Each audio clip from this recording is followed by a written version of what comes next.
Kembali ke tadi, berarti kemudian ada wanita surga itu yang pertama wanita di dunia yang memasuki surganya Allah. Maka wanita di dunia yang memasuki surganya Allah jumlahnya lebih sedikit daripada wanita yang ada di neraka. Karena mayoritas perempuan tidak berada di surga, mayoritas perempuan itu berada di dalam neraka. Yang ngomong bukan saya, yang ngomong Rasul. Makanya mayoritasnya nanti perempuan itu bukan di surga, tetapi mayoritasnya adalah di neraka. Wanita di dunia yang memasuki surga tidak terlalu banyak dibandingkan wanita di dunia yang memasuki neraka. Kenapa Ustadz? Ibu-ibu sudah tahu jawabannya. Ra'aitun nara wa ra'aitu aktsaru ahliha an-nisa. Aku melihat neraka dan kebanyakan dari dominasi mayoritas penduduk neraka itu adalah kalangan perempuan.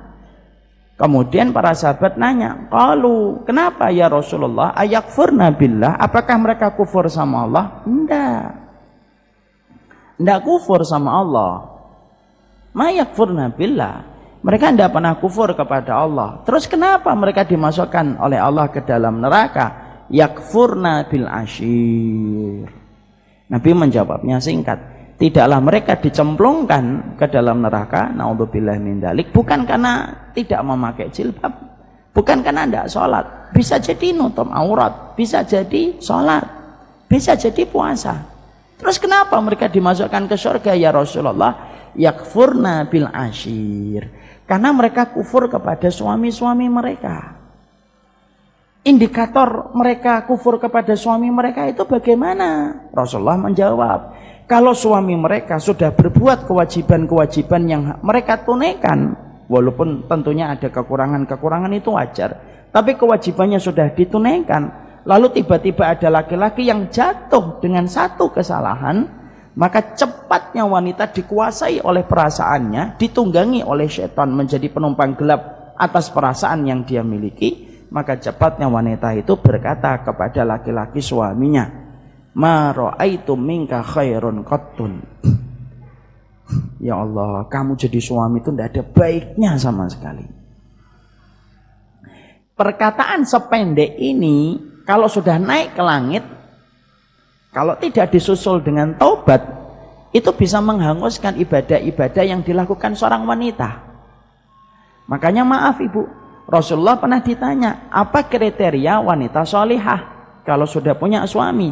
Nabi ditanya, apa kriteria wanita solihah itu ya Rasulullah? Nabi tidak menjawab yang banyak puasa sunnahnya, bukan. Nabi tidak menjawab yang banyak sholat sunnahnya, tidak. Nabi tidak menjawab yang banyak sedekahnya, tidak. Tapi Nabi menjawabnya apa? Kriteria wanita solihah itu Nabi menjawab, kalau kamu memandangnya, maka wajahnya itu menyenangkan. Masya Allah ya. Kesolihan ternyata ukurannya kepada wajah, bukan kepada rukuk, bukan kepada sujud, bukan kepada kosongnya lambung, bukan kepada perut, bukan kepada sholat tahajud. Tapi pertama kali yang disebutkan Nabi, ketika Nabi itu menyebutkan kriteria wanita solihah itu dikembalikan kepada wajah. Berarti apa? Berarti disitulah kita paham medan jihadnya wanita itu ketika dengan seluruh fisiknya, bagaimana dia mendapatkan keridhaan dari suaminya. Makanya Masya Allah, ini renungan saja. Makanya kalau ada seorang wanita kok banyak banget permasalahannya, maka simpel, perhatikan bagaimana hubungan dia dengan suaminya. Kalau laki-laki ibu kok banyak masalah hidupnya, kalau ada laki-laki kok banyak masalah hidupnya, tanya saja bagaimana hubungan dia dengan suaminya, hubungan dia dengan orang tuanya. Kalau ada suami kita ngomong, masalah di kantor ini tidak selesai-selesai, tanya sama suaminya, kapan kamu terakhir nelpon ibu? Bagaimana posisimu di hati ibumu? Bagaimana posisimu di hati bapakmu? Karena rapinya hubungan kamu dengan orang tuamu itu menjadikan hidupmu pun akan dirapikan oleh Allah. Itu laki-laki. Kalau perempuan, kalau kemudian dia banyak masalah dalam hidupnya, para ulama menyampaikan, kalau perempuan itu banyak masalah dalam hidupnya, simpel, perhatikan bagaimana dia dalam posisi hati suaminya.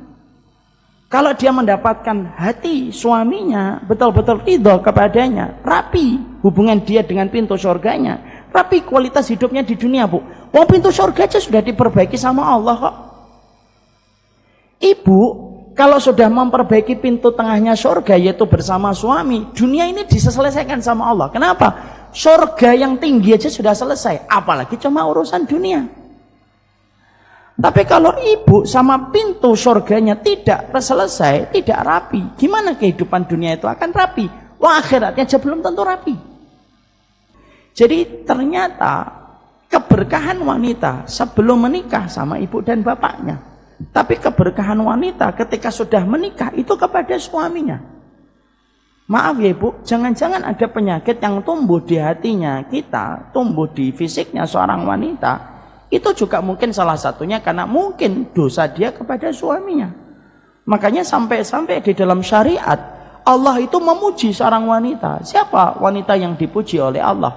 Bukan wanita yang banyak sholatnya saja, bukan wanita yang banyak puasanya. Allah memuji wanita bukan hanya wanita yang panjang jilbabnya saja, bukan. Allah memuji wanita yang bukan hanya bercadar saja, bukan. Tapi termasuk wanita yang dipuji oleh Allah sampai dijanjikan surga, yaitu adalah wanita yang diceritakan oleh Rasul. Kalau dia lagi bertengkar dengan suaminya, maka dialah yang meminta maaf. Terlepas siapapun yang salah, dia minta maaf dulu.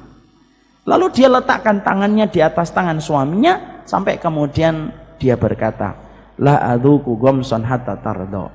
Kata Nabi, saya tidak akan mencabut tanganku sampai kamu ridho. Ibu-ibu pada senyum.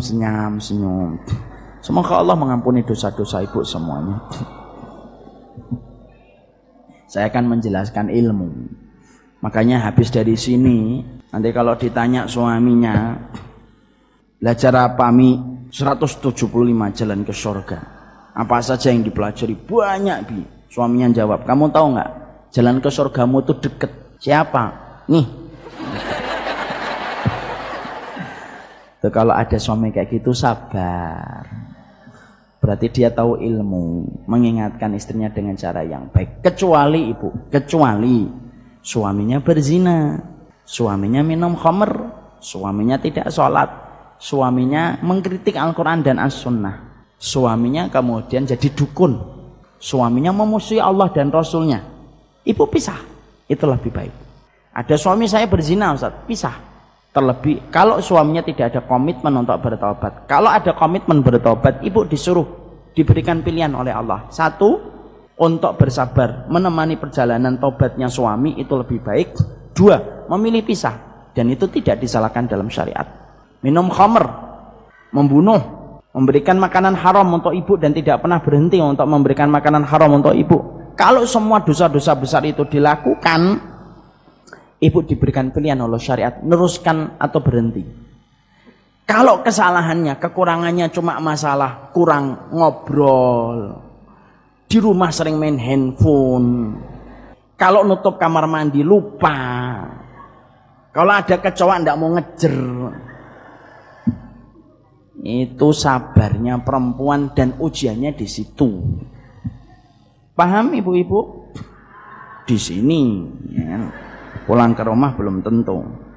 Insya Allah. Alhamdulillah.